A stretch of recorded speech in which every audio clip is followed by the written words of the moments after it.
ny mofinaina an'iny atolotry ny FJKM Ambohijanaka Karafitiavana.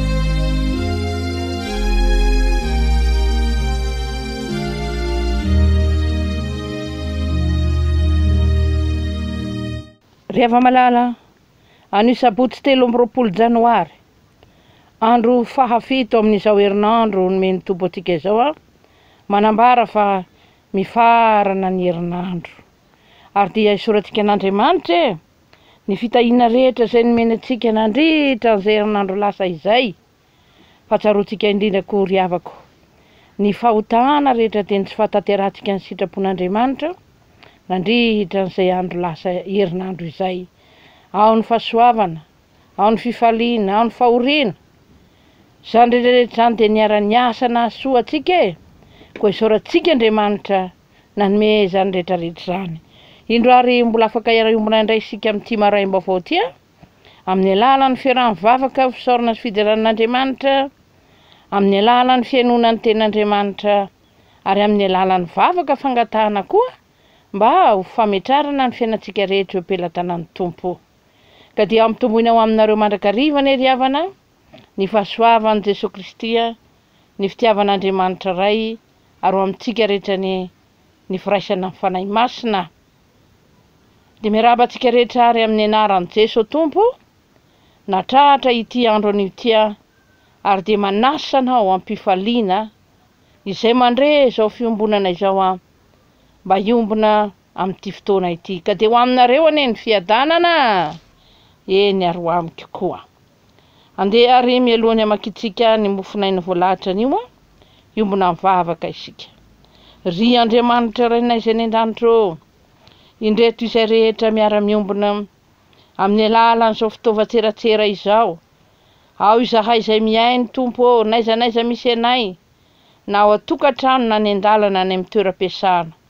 Fantatray fa akaiky anay ianao ary miteny aminay araka ny fombanao Tompo, ka dia feno fisaorana sy fiderana izay Tompo tamin'ny fitahiana rehetra izay nomenao anay indray nandritra iny ny herinandro lasa iny. Ka dia atolotra eo anao irery ihany ny saotra, ny tera, ny laza, ny ady ary ny voninahitra mandrakizay, ary dia mankasitraka ny fitondranao izay Tompo. Ampitombo ihara ny finoanay alalanay fa tsisy narombaka anay teo am-pelantananao akory. Ary ratrahatra ny herinandro farany ity izay izao andro farany izao amin'ny herinandro ity dia misaotra ary noho izany rehetrarehetra izany. Kanefa dia miombona izay amin'ny fangatahana famelan-keloka satria tsy nahatanteraka ny sitraponao fa matetika dia manao izay mampahoro ny fanahy masina izay. Ka dia mamela ny helokay Tompo, mamindrafo aminay hanadio ny fonay ianao mba afaka amin'ny tsy fahamarinana rehetra ary mba olon'afaka izay satria nafahan'ny zanakao ilay tokana dia Jesosy Kristy. Mitenena ary Tompo fa vonikainao anao izay dia ho amina rehetra ny fanahy masina ary ianao amela sy hanadio ny helokay rehetra. Saotra indrindra Tompo amin'ny anaran'i Jesosy. Amen. Jeremia 7:12 ny 9:15 no teny voalahatra ho antsika ao anatin'ny mofinaina anio araka izao vaky teny izao izay iombona antsika hamaky amin'ny anaran'i Jesosy. Dia tonga tamiko ny teny Jehovah hoe: moa tsy mahazo manao aminareo toy ny ataon'ity mpanefy tanimanga ity va aho, ry tanànak'Israely o Jehovah? Indro toy ny tanimanga eo tanan'ny mpanefy azy, dia toy izany ianareo o tanako ry tanànak'Israely. Vetivety aho dia milaza ny firenena ny fanjakana, ongotako sy azerako ary oravako, nefa raha miala amin'ny ratsy izany firenena no teneniko izany dia nenena kosa ny loza izay nokasaiko hamelezako azy ary vetivety kosa aho dia milaza ny firenena sy ny fanjakana ahoriko sy amboleko, nefa raha manao izay ratsy eo masoko izy dia tsy miaino ny feoko, dia hanenena kosa ny soa izay nolazaiko hanasoavako azy. Koa amin'izany lazao amin'ny Joda sy amin'ny mponina eto Jerosalema hoe: izao ny lazain'i Jehovah: indro izao mamorona loza hiatra aminareo ary mihevitra izay amelizako anareo. Koa samia miala amin'ny lalany ratsy avy ianareo ka atao izay tsara ny lalanareo sy ny ataonareo.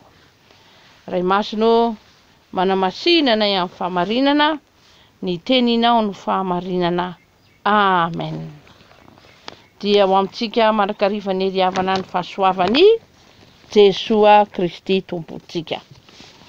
Eto amin'izao toko 7:20 zao raha ny andininy voalohany sy ny fahatramin'ny fahaefatra no jerentsika, dia maneho fa miasa Andriamanitra ry havana.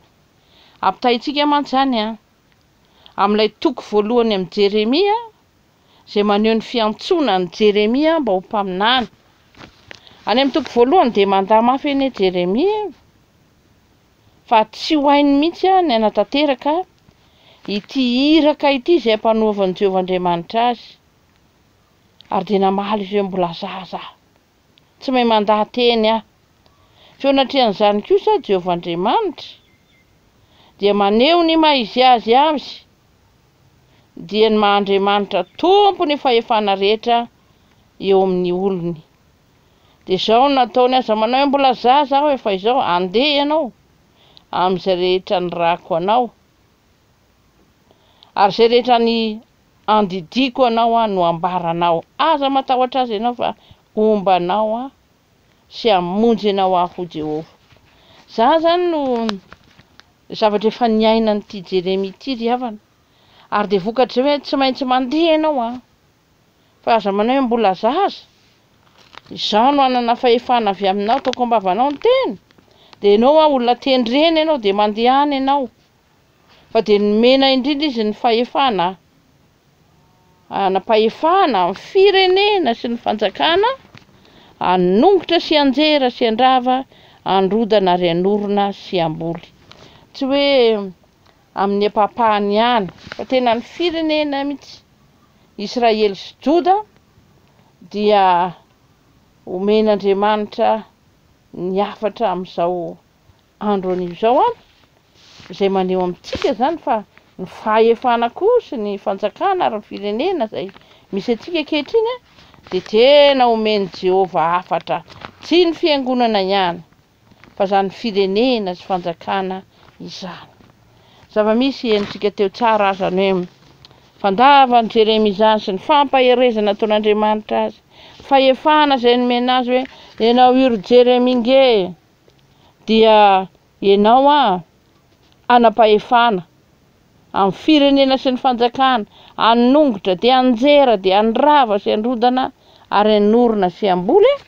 Dia tena zava-dehibe mihitsy zany asan'i Jeremia mandrodana dia avy eo manangana izany ray. Ka eto amin'ity Andriamanitra eto amin'ity toko 7:20 ity dia manatanteraka izany teniny izany, mitaiza izy zany manabe izy zany mitantana izy zany tena mamolavola ny Jeremia mihitsy izy mba tanteraka ilay teny fanomezan-toky izay nataony ny amin'ny toko voalohany. Dia misy zavatra be dehibe mifamafoa zany eo amin'ny toko voalohany ka hatreto amin'ity toko 7:20 ity. Fa zavatra hitantsika dia izao hoe eo ampamolavolana azy hatrany Andriamanitra dia ny rany anie Jeremia hoe mandehana makany amin'ny mpanefy vilany tanimanga anankiray. Dia inona zavatra nisy nentin'Andriamanitra nanamboatra ny Jeremia zany iraka izany.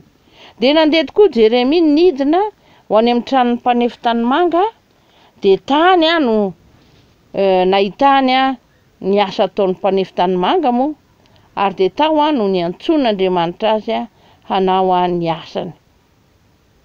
Dia ny asany dia hanambara hitaiza reto firenena Israely reto mba ho tena ho an'Andriamanitra tokoa hatramin'ny farany.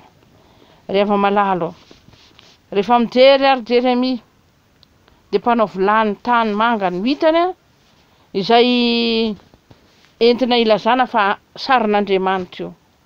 Ary etsy an-daniny kosa ny tany manga izay volavolaina dia tsy iza zany io fa ny vahoakany dia eto ny vahoakan'ny Israely dia volavolain'Andriamanitra mba hamoa voatsara mba homendrika indrindra izany fanjakan'Andriamanitra izany. Zay ny zava-misy riavana. Eto ariavako dia maneno maizy azy ny tompo ka mampatsiaro antsika fa izy tompo anie no manana fahefana amin'ny asany. Isika olombelona dia tena asan'Andriamanitra riavana, zava-boary nohariany zany. Ka dia tsy mora ny manatanteraka zany andraikitra zany teo amin'ny olona moa hoe hanehoana ny asan'Andriamanitra na izy mpilaza na ny Israely ray amanontolo dia hanehoana izany asan'Andriamanitra izany avokoa. Dia andeha tsika hijery lohahevitra zao mba handraisantsika tsara zay tian'Andriamanitra ambara riavana.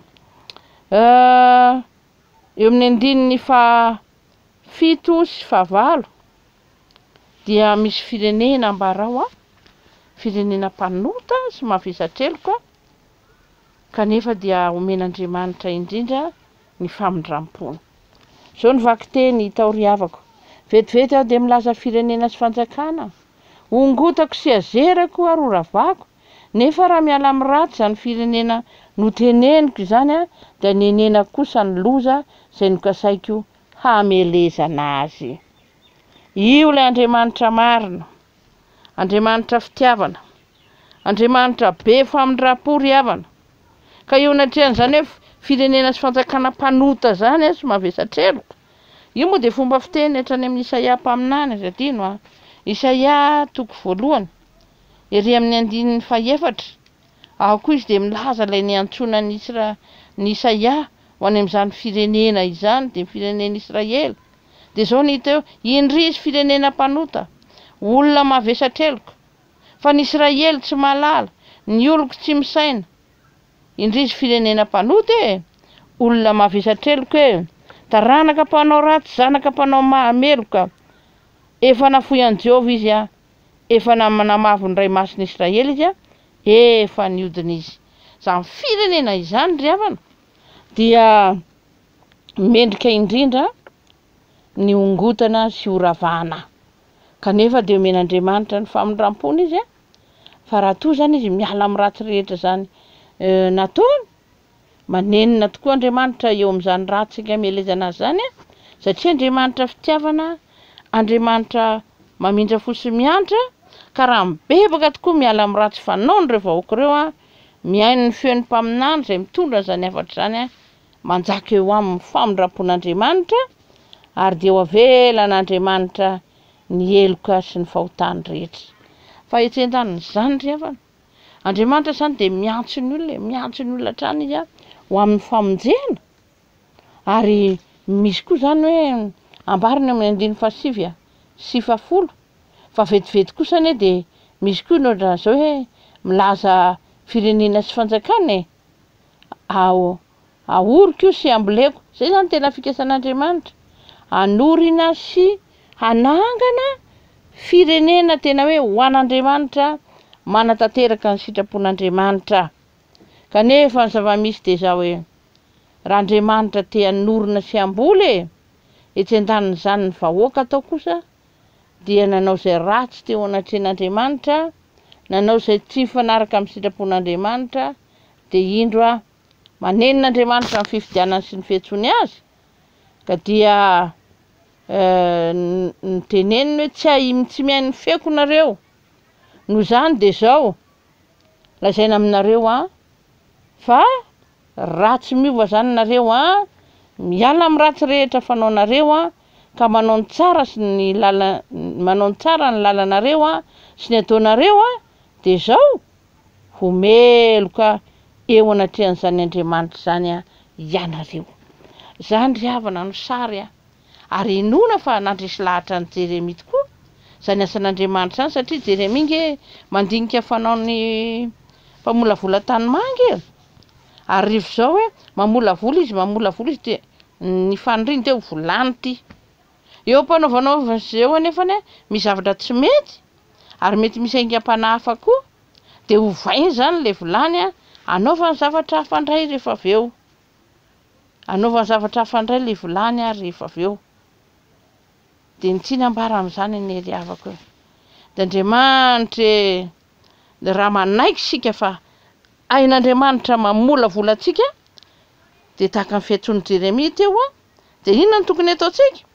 Andeha isika fiangonana hanaiky azy, fa zay no maizy azy n'Andriamanitra mba reto hoe mahay mamola volantsika io Andriamanitra io, mba ho tonga tena ankonan'Andriamanitra tsika. Fa ny voalohany ry havana de hoe rehefa tsy manaiky zany tsika anio Andriamanitra io sy ny famolavolana rehetra zay ataony, azon'Andriamanitra atao zany ny manova ny fikasany mikasika ny fiainantsika ry havana. Hain'Andriamanitra zany. I Andriamanitra zany de efa mampanantena fitahiana, fahasalamana, fahasoavana, finoana, fanantenana, zany no raisitsika avy amin'izany Andriamanitra zany. Kanefa isika de manda zany, tsy mitoetra tokoa manaraka ny sitrapon'Andriamanitra de tena azon'Andriamanitra atao ny mamolavolantsika ho zavatra hafa indray. Zavatra hafa indray satria tsy mendrika tsika handray ny famindrampon'Andriamanitra zay omeny atsika ry havana, fa fahatezeran'Andriamanitra mandrakizay zay no anjoatsika ry havana. Fa raha jerena ry havana koa mbola afaka nge Andriamanitra mamolavolantsika hatrany, zay zavatra mahavariana eto. Mbola afaka Andriamanitra zany mamolavola ao atsika hatrany izy, mba ho tonga olony vavaka, olony soratra masina tsika. Ny raha manaiky izany mantsika de zao ny zava-misy eo am-pelatanan'Andriamanitra ny fiainantsika zanak'olombelona, ary ny ho tanterahantsika de ny fanekena azy sy izay famolavolana rehetra ataony mba hahatratrarantsika hoe manana anjara amin'izay famolavolan'Andriamanitra zay tsika de hevitra tsy hitondra loza, tsy hitondra fahafatesana, fa hitondra fiadanana ho atsika, izany atolotr'Andriamanitra ho atsika izany ry havana. Raha fitinana ane zany rehetrarehetra zany de eo amin'ny 1:12 de manambara izy hoe zao ary no antso atsika kristianina rehetra ka lazaina amintsika ry havana, lazaina amin'ny Israely voavoan'Andriamanitra de ny fiangonana zany, fa zao Andriamanitra mamorona loza hiatra aminareo, aza mihevitra zay amelezako anareo koa samy miala amin'ny lalany ratsy avy anareo ary ataovy zay lalanareo zay ataovy tsara ny lalanareo sy ny ataonareo. Zany antso zany nge, mbola antso maneho ny famindrampon'Andriamanitra amintsika zany, fa ny andrasana amintsika araka ny antsoantso zay nentin'ny mpaminany dia niverenatsika ao amin'Andriamanitra ihany, ary de atoriny hoe miala amin'ny lalan-dratsy zany, ary atoriny eo koa hoe ity ny tsara zay ho arahanareo, ity ny ratsy zay tsy mety ataonareo tokoa. Ho avy ary havana ny fotoana zay baribarin'ny fahamarinan'Andriamanitra zay tokony ho tsarotsika isan'andro isan'andro dia ny fankazavatsika ny sitrapon'Andriamanitra zany. De tsika nefa fa ny efa nomeny atsika de Jesosy Kristy Tompo, ka amin'ny alalan'i Jesosy Kristy Tompo zany izy ny lalana sy fahamarinana ary fiainana, ary tsy misy mankany amin'ray afa-tsy amin'ny alalan'ny ririany. Isika olombelona de tsaroa fa tsy voantso akory ho any amin'ny fahaverezana, fa tena ny vola voalain'Andriamanitra tsika mba ho mpandova amin'ny fanjakany. Zay ho le nanomezany atsika ny Jesosy.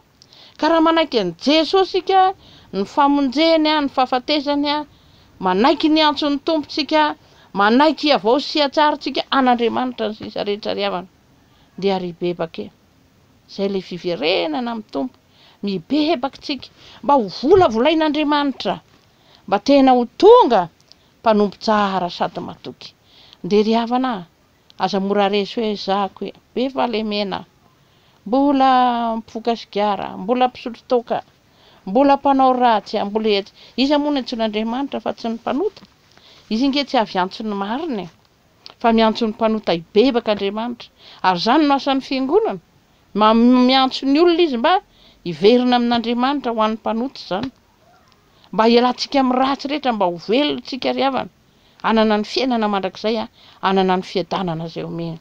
Ary raha misy koa milaza amintsika za efa fiangonana, za zao efa mpiandry, za zao efa mpitandrina, za zao efa mpandray fanasan'ny tompo, mitandrema, miambena tsara, miambena tsara fa ny satana tsy lavitra fa akaiky eo.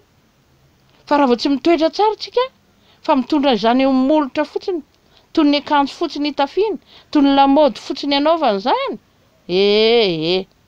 De tsy ho tafity tsika ry havana. Fa tena atolotra kosa ho any amin'ny fanamelohana mandrakizay. Ho any amin'ny fanamelohana mandrakizay. Ary zany tsy zakan'Andriamanitra zany. Miaroaro faharatsiana sy fahalotona ny fiainantsika rehetra. Fa te hanovantsika ny tompo ry havana. Tia ny tompo angesika ho toy ny zanak'ondry foan'ny ambotea. Zany hoe tsy miala eto amin'izao tontolo izao ny ratsy ny faharatsiana, ny fahadisom-panantenana, ny asan'ny devoly, ny asan'ny maizina ny fizahan-toetra. Reo zany de sakan'ireo tsy hanompoantsika ny tompo. Kanefa reo fa nyresen'i Jesosy reo fa satana manao an'ireny. Ka afaka tena mijoro tsara tsika. Ho tena fanasina sy fahazavana na de misy areny satria afaka miazona ny Kristy. Afaka mamola volantsika ny tompo ao anatin'ireny. Fa rehefa tena hoe ratsy zany ireny hovain'ny tompontsika tahak'izay le mpanao vilany. Rehefa tena hoe ratsy tsy tafavoaka ity dia hovainy le tanimanga.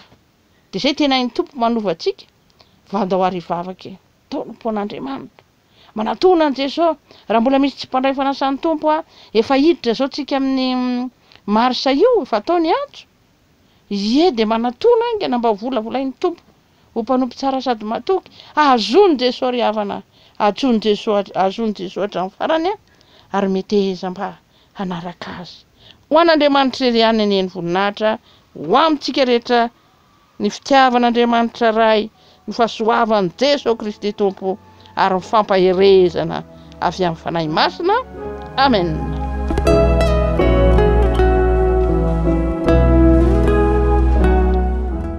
Ry Andriamanitra rainaizany an-danitra ampitombohy ny finoanay. Misaotra fa tsy nafeninao taminay tamin'izany mofonaina izay nomenao anay tamin'ity andro ity. Ny fahamarinanao Andriamanitra manatanteraka ny teny fikasanao. Indro izao momba anareo mandrakariva. Mampirona tsara ny fiantsonanay. Mba havitanay ny asa fanompona izay nomenao anay. Ary manome fanantenana ao anay.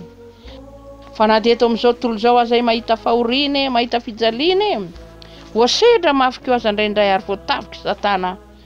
Nefa dia mbola amboarinao zay, mbola moby. Mba fanirinay tokoa nge zany tompo. Tsy hampanjaka ny ratsy eo amin'ny fiainanay intsony zay. Fa tena atsiaro anao Jehovah tompo manana fahefanao amin'ny fiainanay ka miantso anay ianao mamola volanay ianao mba handresy ny ratsy rehetra zay fa ho voavoatra kosa ho vahoaka anao Andriamanitra. Ho vahoaka andova ny fanjakanao. Misaotra raha miantso anay ianao tompo. Indroary ny firenenay sy ny fanjakana. Mba ho tahaka an'izay niantsonao an'i Israely sy Joda eto Detinay eo anatrehanao tompo mba haihainao anao ny mpitondranay, ny tompon'andraikitra rehetra isatsokavin'ny avy. Ao koa ny reo vahoaka samihafa araky ny andraikitra izay nomenao azy. Izay malagasy manontolo tompo. Mba hanaiky ny antsonao. Fa Andriamanitra be fitiavana sy be famindrapo ianao ary mahay mamela heloko ianao ary tia hanome fiadanana ho an'ny vahoakanao. De mba hanao ny tsara nezay sy hanaraka ny lalanao Andriamanitra fa izany no ahitanay fitahiana sy fahasoavana. Ampitombohy ary ny finoanay ary miasay ianao tompo fa ianao no mahay manova ny olonao. De mba ho tahinao koa ny fiangonana mba ho fiangonana tena marina eo anatrehanao. So mba izy ny torindray reny ho laviny be de be izahay atoko mpinoana izay samy laza kristianina. Indray izay tompo te milaza hoe samy ho any an-danitra ihany fa ny lalana makany ny samihafa. Kanefa nasehonao taminay teto. Fa rehefa ratsy ny lalanay, rehefa tsy mankatony sitraponao zay de tsy tonga any aminao mihitsy tsy tonga any aminao mihitsy na inona tokom-pivavahana misy anay. Vonjeo ary ny fiangonanao mba hanaraka anao Jesosy ka aoka ianao no amolavola azy reny tompo. Mba hatratrarana zany tanjona marina irinao zany. Satria indrindra Jesosy fa mahay zavatra rehetra ianao jereo ny manana olakolana samihafa toy ny hoe manam-pahoriana ianao malala ny fahoriana izy reny.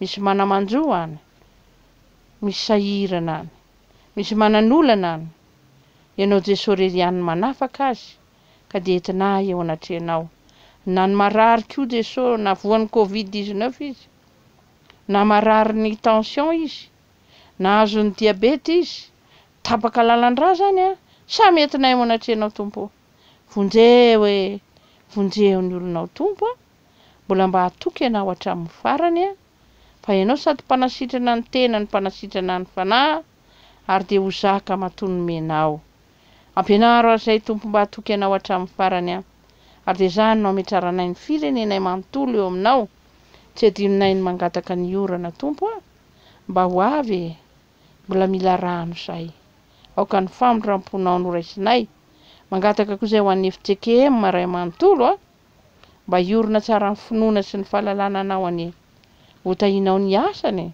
fa ny manana ny sinoda lehibe zay atao any Sambava dia mba ho tanteraka solavrary ary eo amin'ny fitoriana ny filazantsara filazantsara Madagasikara fanorenam-piangonana teraka izany ho vitanay izany Tompo ao zay rehetra mahasotsy voatononay ary dia omeo anay rehetra miaraka amin'ny fanantenana fa namela ny eloka rehetra ianao a ka voavonjy izay izany vavaka izany angatanay amin'ny anaran'i Jesosy Kristy irery ihany ary sitraka izany a akambana miaraka amin'ilay fiarahanay manonona ny vavaka izay nampianarin'ny Tompo manao hoe rainay eo izay ny an-danitra ho amasinina ny eny anaranao ho tonga anie ny fanjakanao a hatao anie ny sitraponao ety atany tahaka ny eny an-danitra omeo anay an'io izay anona saza ho anay ary aza mitondra anay amin'ny fakapanahy fa manafanay amin'ny ratsy